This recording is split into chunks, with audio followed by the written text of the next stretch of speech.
Hello, good morning, good afternoon, good evening mga kababayan. Natandaan niyo 'to mga kababayan, yung nagsampa ng kaso si Congressman Leandro Libiste kay, Yuse Claire Castro patungkol nga dun sa, um, kaniyang negosyo na solar, 'di ba? Natatandaan niyo 'to na dahil daw nasiraan yung pangalan niya 'no, eh, nagpasya siyang, magsampa ng kaso laban kay Yuse Claire. Panoorin natin.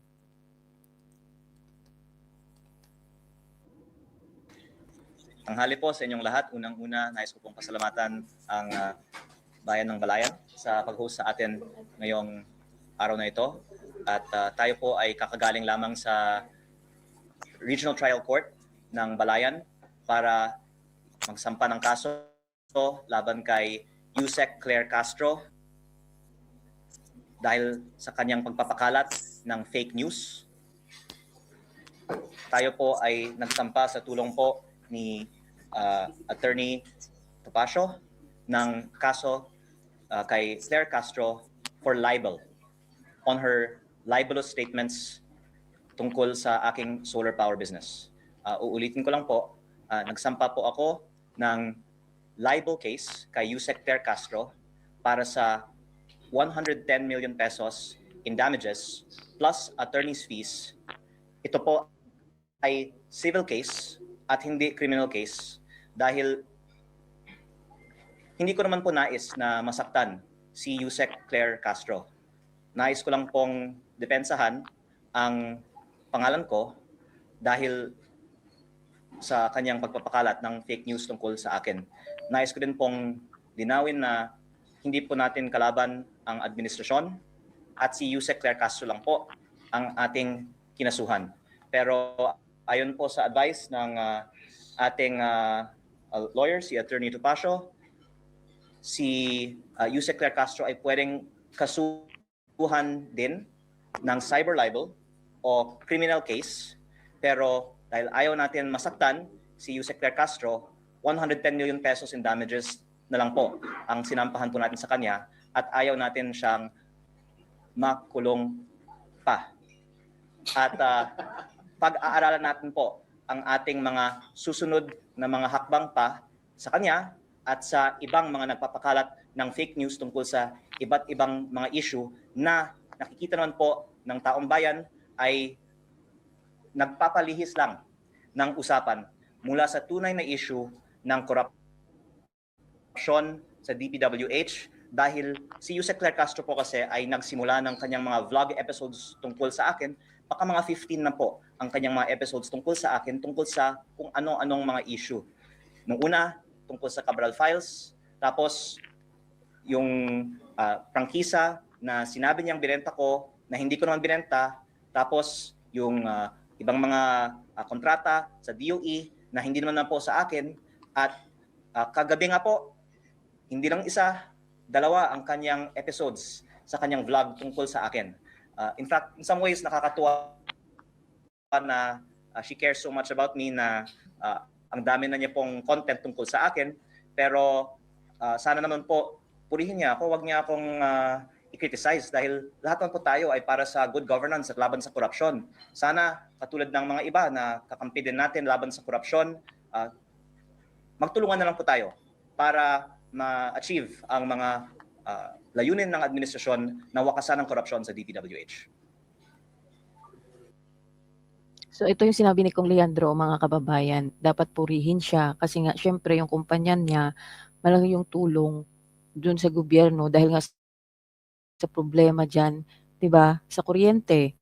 So yung kumpanya niya yung isa sa pinakamalaking mga solar na company diyan sa Pilipinas. At ito na nga, 'di ba, kapag talaga no, makakain mo talaga yung pride mo.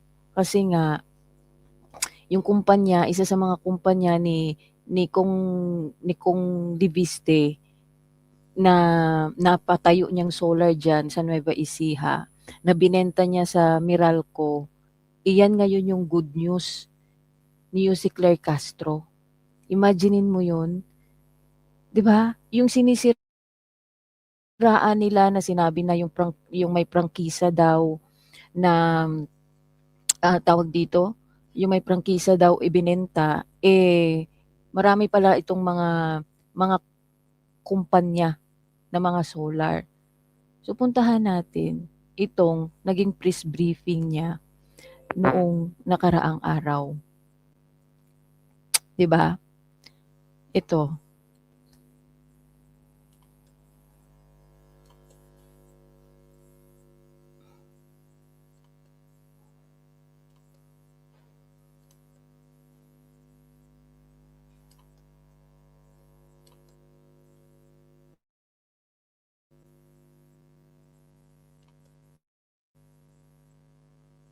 Ito yung naging press briefing ni Yusek Claire Castro nung isang araw.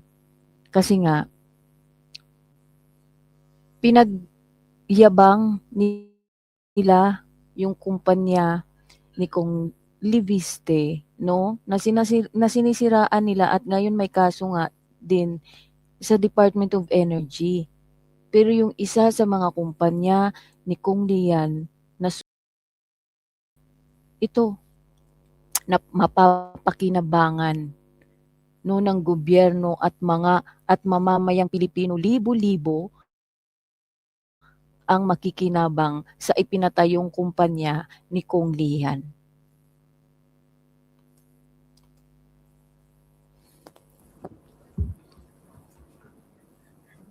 Magandang araw, Malacanang Press Corps. Good news! Ang Terra Solar Project ay opisyal ng pinakamalaking single integrated solar and battery storage facility sa mundo. Ito ay unang dinevelop at pinamunuan ng Solar Philippines Nueva Ecija Corporation o SPNEC ni Congressman Leandro Libiste. Ang proyektong ito ay naglalayo na makapag-supply ng kuryente sa mahigit 2.4 million na kabahayan at makabawas sa carbon emissions na aabot sa halos 4.3 million metric tons kada taon. Ang dating SPNEC ay pinangalanan ngayon na MGen Renewable Energy Holdings matapos na maibenta ang karamihan ng shares nito sa MGen. Niliwanag ng MGen na ang binili nila na shares ay hindi konektado sa Solar Philippines or rather Solar Para sa Bayan Corporation na nabigyan ng prangkisa. Walang congressional franchise ang naibenta pabor sa MGen para sa proyektong ito. Ang nasabing proyekto na pinangunahan dati ng SPNEC ay naisakatuparan ng MGen at ilang investors ng mamuhunan ang mga ito sa Nueva Ecija at Bulacan. At ngayon ay makakapag-supply na ito ng kuryente sa milyon-milyon nating kababayan. Hindi ito ghost project dahil naitayo na ang proyekto nang naaayon sa batas. Ang pangarap noon ay realidad na ngayon. Sa groundbreaking nito noong November 2024 kung saan nakasama ng Pangulo si Senator Loren Legarda. What thing you are looking at? He's barking at something. He's not looking at me. Maybe Mingming. No, the meaning it's in front of me. Maybe the big cat. He's looking at you. Some big cats maybe. I will go. Nasabing champion ng green and environment issues sa Pilipinas, kasama ang opisyal at ilang empleyado ng Meralco sa pangunguna ni Chairman Manny Pangilinan at ilang partners sa private sector. Ay nabanggit ng Pangulo na ang landmark project na ito ay mailalagay ang Pilipinas sa mapa bilang bansang nangunguna sa renewable energy. Natupad ang vision ng proyektong ito at mapapakinabangan na ng sambayanang Pilipino. Sa kanyang mensahe sa inaugurasyon ng Terra Solar Phase 1, binigyan diin ng Pangulo ang kahalagahan ng proyekto na patunay ng pagsisikap ng pamahalaan at pribadong sektor na palakasin ang seguridad at katatagan ng supply ng kuryente sa Pilipinas. Ayon sa Pangulo, halos tapos na ang Phase 1 ng proyekto na inaasahang magiging ganap na operational sa susunod na buwan, habang ang Phase 2 naman ay target na makumpleto sa pagsapit ng 2027. Sa oras na matapos ang proyekto, makakapagbigay ito ng hanggang 3,500 megawatts ng solar power at susuportahan ng malaking battery storage system. Inaasahan din itong lilikha ng malaking benepisyong pang-ekonomiya, kita ng mga lokal ng pamahalaan at suporta sa mga komunidad. Dagdag pa ng Pangulo na nananatiling mataas ang pagdepende ng bansa sa coal, Kaya mahalagang palawakin ang paggamit ng renewable energy upang mabawasan ang epekto ng pabago-bagong presyo ng pandaigdigang fuel at mapatatag ang supply ng kuryente. Patuloy ding isinusulong ng administrasyon ang mga pamumuhunan sa renewable energy. Mula 2022 hanggang 2026, daan-daang renewable energy contracts ang naaprubahan at inilunsad din ang 10-year Green Energy Auction Program upang madagdagan ang kapasidad ng renewable energy hanggang 2035. Target din ng pamahalaan na itaas sa humigit kumulang 40% ang bahagi ng renewable energy sa power mix ng bansa pagsapit ng 2040. Binanggit din ni Pangulo Marcos Jr. ang pagpapalawak ng energy storage capacity at ang modernisasyon ng transmission grid sa pamamagitan ng Smart and Green Grid Plan upang mas mahusay na masuportahan ang paggamit ng malinis na enerhiya. Hinikayat din ng Pangulo ang lahat na ipagpatuloy ang ganitong kooperasyon ng pamahalaan, pribadong sektor at mga komunidad upang makamit ang isang mas matatag, malinis at sapat na supply ng enerhiya para sa pag-unlad ng ekonomiya at mas maliwanag na kinabukasan ng mga Pilipino. It proves one point. We are for clean and green energy, but also world class. The President has been very clear from the start. We need to have 35% by 2030 na renewable na siya, whether solar, wind, or kung hydro man. And this project gives us a big jump towards that objective. These kinds of projects will help our country reach its goals. This provides more affordable renewable energy for the Philippine market. Energy security, energy independence are two important hallmarks of the project. It's public-private partnership, support and encouragement by the President. We couldn't have done it without his endorsement. The government agencies, the local government units, and the host communities have been very cooperative in assisting the workers to complete. This M-Terra solar project stands as one of the clearest expressions of that commitment. The phase 1 has already reached about 91% completion. It's expected to be fully commercially available by August of this year. As operations expand, we look forward to even greater opportunities for our people, more jobs, stronger local government revenues, and sustained programs that promote community development. The progress we celebrate today forms part of a broader effort to transform our energy sector into one that is more resilient, more competitive, and better equipped to meet the demands of a growing economy. Indeed, the M-Terra Grabe no, napakalawak no. Galing, talino ni na niya yan.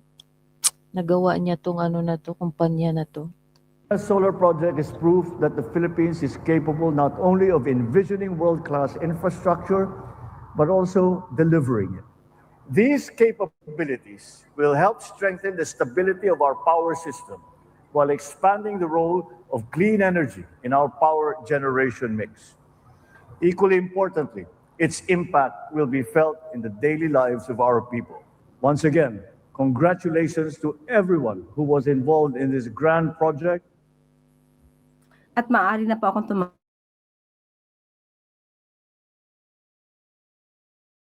tumanggap ng inyong 'di ba? No, yung sinisiraan yung tao, 'di ba? Doon patungkol doon sa kumpanya niya na hindi daw nakapagbigay ng sapat, no? Hindi na hindi nakamit yung sinasabi nilang pagbigay daw ng kuryente doon sa mga tao. Ngayon binibida nila. 'Di ba? Binibida nila na sinasabi nilang binenta daw ni Kong Lian yung kumpanya niya na may prangkisa. O sila na mismo nagsabi na ang ibinenta sa Meralco is walang prangkisa.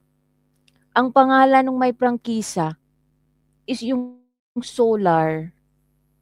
Ito solar para sa bayan na binigyan nung tawag dito ng 25 year franchise. Republic Act number 11357.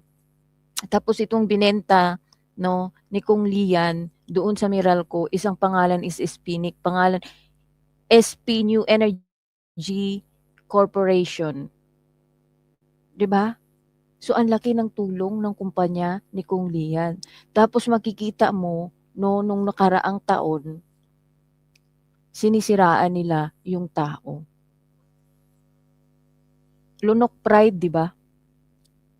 Pag talagang pag talagang nawalan ka na ng dignidad, wala kang magagawa. 'Di ba, Yusek? Paano yan, Yusek? Ano na kaya yung anong update doon sa kaso sa'yo ni Congressman Liviste? Tingnan niyo yung tao, ang laki ng naitulong. Milyon-milyon yung mga Pilipino yung makikinabang diyan sa kanyang kumpanya. Tapos noong nakaraang mga taon at saka may kaso pa. May kaso pa si Congressman Lian sa Department of Energy. 'Di ba?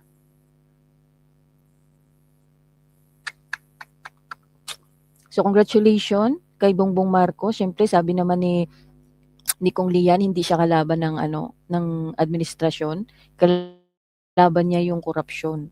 So sabi nga dapat pa nga siyang purihin dahil sa kumpanya niya na maraming mga kababayan tayong matutulungan, no, para mabigyan ng sapat, no, hindi tayo magkulang diyan sa kuryente sa Pilipinas kasi palagi may brownout. So ito mga kababayan, anong masasabi nyo dito, no? Na siya mismo na nagsabi diyan na hindi magkaiba yung solar para sa bayan at saka yung Spinec na ibinenta, no, ni Kong Lian sa Meralco. So komento nyo kung ano yung masasabi nyo dito. God bless sa ating lahat. Ingat-ingat palagi, lalong na yung mga kababayan natin dito sa Middle East. God bless ating lahat.